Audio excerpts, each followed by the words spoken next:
Despite promises from the new government, no resolution for Customs and Immigration's officers after months of agitation. Then I can assure you our members will speak and speak very loudly. Good news for the Bahamas as Tropical Storm Isaac changes its course. We remember Hurricane Andrew 20 years later. I can remember and still hear those howling winds as Andrew passed by. Plus, incidents of animal cruelty decreasing. Well, we have seen a decrease in that sort of animal cruelty. What we have now, though, we have what we call animal neglect. I'm Nakia DeVoe, and this is NV12 Weekend.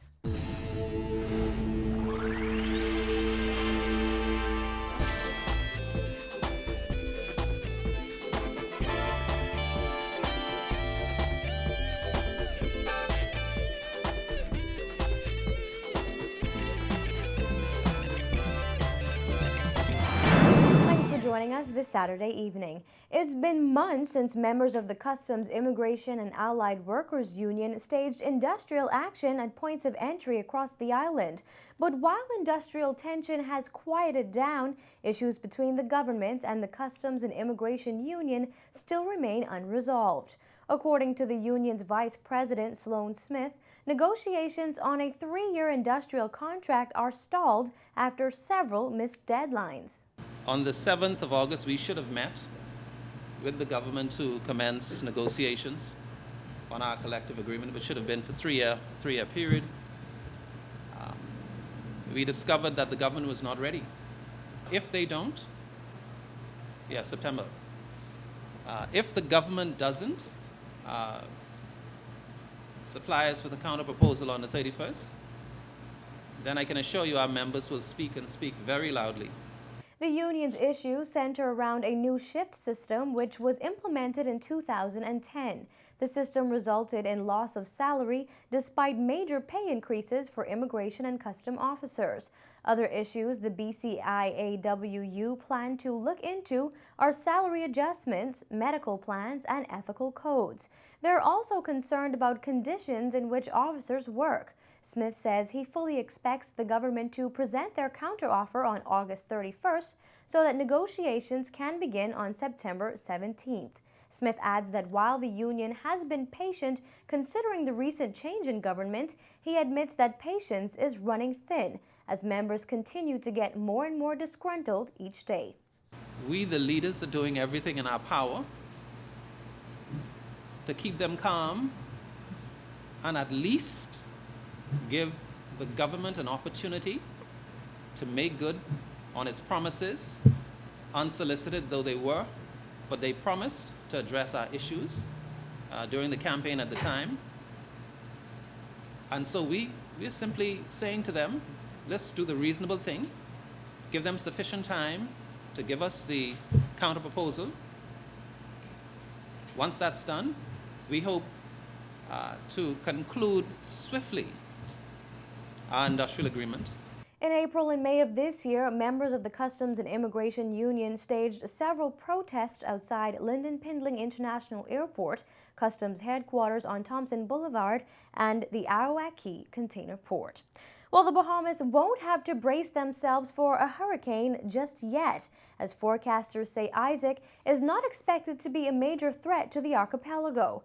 However, a hurricane watch is still in effect for Andros and a tropical storm watch for the rest of the Bahamas as Tropical Storm Isaac picks up speed heading west-northwest at 17 miles per hour. It was initially thought that Isaac would strengthen to a hurricane as it approached Andros, but according to meteorologist Wayne Neely, the Bahamas will be spared as Isaac won't become a hurricane until after it passes the Bahamas. The forecast models had it this morning moving northwest, just west of Andros as a hurricane, as a Category 1 hurricane, the worst possible scenario. But that has changed now, so they have it moving as a hurricane further northwest, which is over the Florida Keys, which is good news for us here in the Bahamas, especially my folks in Andros. They can't get Zach together to form a hurricane. And right now it's over Haiti and the Dominican Republic, and that has weakened it somewhat, just a little. And they forecast it to skirt the east coast of Florida, and once that happens, that should weaken the storm also a little as well. But Neely says that the islands won't get off scot-free and that Andros will still experience some extreme weather conditions, and residents on that island should avoid going outdoors as much as possible until the storm passes. He adds that residents in the Turks and Caicos Islands and southeast Bahamas should have completed preparation for possible tropical storm conditions tonight, and residents in the central Bahamas should continue making preparations before the onset of stronger winds. Forecasters also expect about 2 to 4 inches of rainfall, which can cause flooding in low-lying areas. We'll have a combination of both. You'll have to worry about the rain and flooding in localized areas, and the winds. The winds are going to be pretty strong, with those strong gusty winds up to about 60 knots. That's pretty strong. And here in New Providence and the Northwest Bahamas, we're given for winds of 25 to 35 knots, but with occasional higher gusts. And with the rain bands, you can get significantly stronger winds in those rain bands that's coming off the storm. Now, Neely reminds the public that hurricanes can be unpredictable and says that residents should continue to closely monitor the progress of Isaac in the event of any changes in the storm's track and intensity. Boaters in the warning areas should remain in port and secure their vessels from possible tropical storm conditions. Boaters in the watch area should not venture far from port. Meantime, Minister of State for National Security Keith Bell assuring members of the public that his ministry is prepared for Isaac and any other major storms threatening the country this hurricane season. The Defense Force, they've already begun to, all vacation leave has been canceled already in the Defense Force. And so they're ready for active duty in the event the need arises. So they're ready. And the police force, as you know, it's being led by a commissioner who in one of the hurricanes actually went out to make sure that the payments were safe. And speaking of hurricanes, it's been 20 years since Hurricane Andrew ripped through the northern Bahamas, claiming several lives and causing widespread devastation amounting to some $250 million in damage. On Sunday, August 23, 1992, the Category 5 storm made history, becoming the most deadly and devastating hurricane to hit the Bahamas in recent history.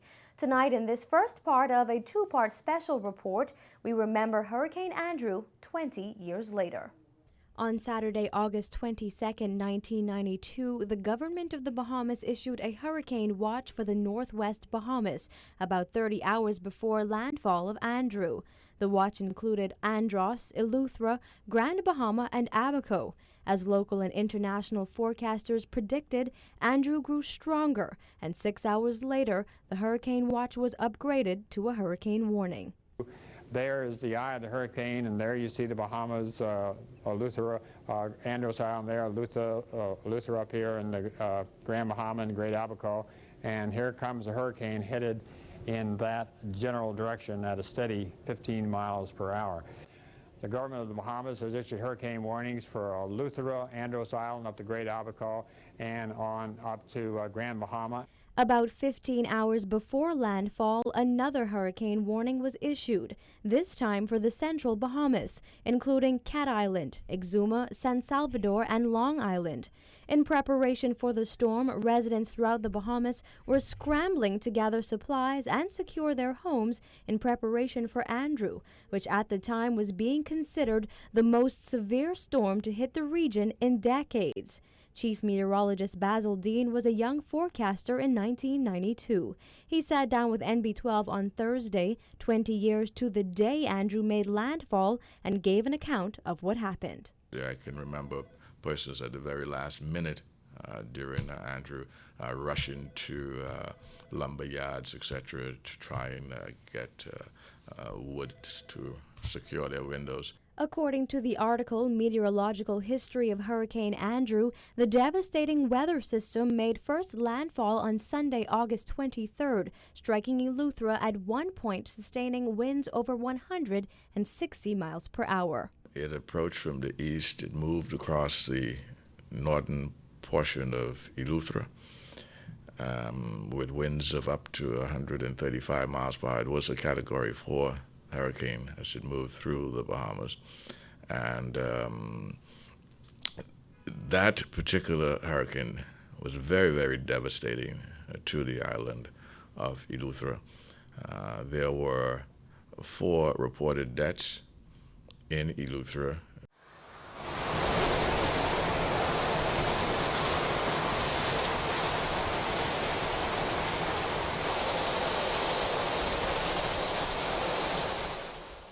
International media was the first to report of fatalities in the Bahamas due to Hurricane Andrew. We do have Ed Odell right, in the let's see if we Bahamas can talk on to the him. telephone. Ed, are you there? Yes, I am, Jerry Bryan.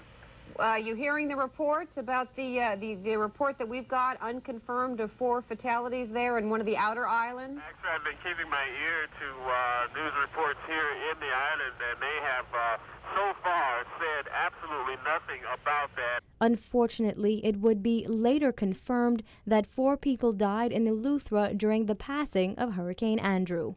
However, only 3 of those deaths were directly attributed to the storm event. If my memory serves me correctly, 2 of those deaths occurred in the bogue, and I think it was a result of flying debris, and then there was a drowning death that also took place as a result of storm surge. Storm surge was a major player in that particular hurricane. There were storm surge up to 25 feet, as was recorded by some of our local meteorologists back then. The storm brought hurricane-force winds of over 74 miles per hour to 4 additional islands, New Providence, North Andros, Bimini, and the Berry Islands, and produced tropical storm-force winds on 5 islands, including Cat Island, South Abaco, Central Andros, Exuma, and Grand Bahama. In Eleuthera, many of the houses were completely demolished. Many of the docks were demolished, and what was not demolished was severely damaged by the passage. Andrew then took a track across the Berry Islands, which also felt the full brunt of Andrew. Much damage was reported in the Berry Islands as well. And from there, it passed just to the south of Bimini. And Bimini, too, experienced quite a bit of damage. As a matter of fact, the only islands in the Northwest Bahamas that did not receive any major wind effect were Grand Bahama, I think, and possibly Abaco, but all the other islands in the Bahamas experienced some degree of tropical storm or hurricane force winds.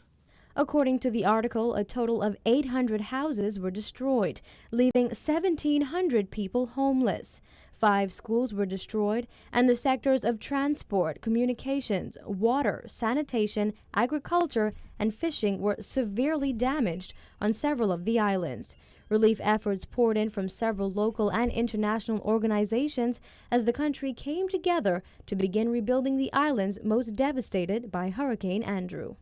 And just a note, while Hurricane Andrew was categorized as a Category 4 hurricane back in 1992, advanced technology later upgraded the storm to a Category 5 hurricane. Tune in tomorrow night when meteorologists Basil Dean and Wayne Neely tell us more about improvements and advancements since Hurricane Andrew. And Prime Minister Perry Christie discusses the government's plan for hurricane preparedness then and now. Well, we wanted to know where our viewers were and what they were doing when Hurricane Andrew terrorized the Bahamas. Here's what you all said. AJ Rocks remembers his uncle, Telford Neely, one of the victims of Hurricane Andrew. Rocks tells us that his uncle was killed by flying debris in North Eleuthera on August 23, 1992. Carlene Lusant said she remembers Andrew vividly. She writes, "My brother and I were eating soup and trying to peek out of the window. The neighbor's roof flew onto ours." Lakeisha Major Neely says she was 8 years old and remembers it like it was yesterday. Neely says she was living in the Bogue, North Eleuthera area at the time. T-Boy Knowles was also in Eleuthera, the island most devastated by Andrew. He writes, "At the time, I was 5 years old in central Eleuthera. I remember it like it was yesterday." He says Andrew was a raging monster. "I thought I was in a movie." His Facebook post goes on to describe 100-year-old trees snapping like toothpicks and a sky filled with flying debris, leaves, and wood off of people's homes. Noel says at night was the most terrifying, and the winds were so violent that the shutters ripped off upstairs. Our own Christina McNeil writes, "I was in a hotel in Orlando waiting to go to Disney World from some extended birthday celebrations. Needless to say, we were stuck inside all day while my father helped the hotel staff prepare for the hit." And Lynette Major was also in Florida with her family near the Metro Zoo area, which she says was one of the worst damaged areas from the storm. Major goes on to say that the neighbor's garage was gone, the roof lifted off of the home they were in by the strong wind and left a wide hole exposing one side of the house. Well, those are some very sad and terrifying responses. We got a lot more just like those. However, unfortunately, we could not share all tonight. But continue to post about your Hurricane Andrew experiences, and we'll share some of them tomorrow night after part 2 of Remembering Hurricane Andrew 20 years later.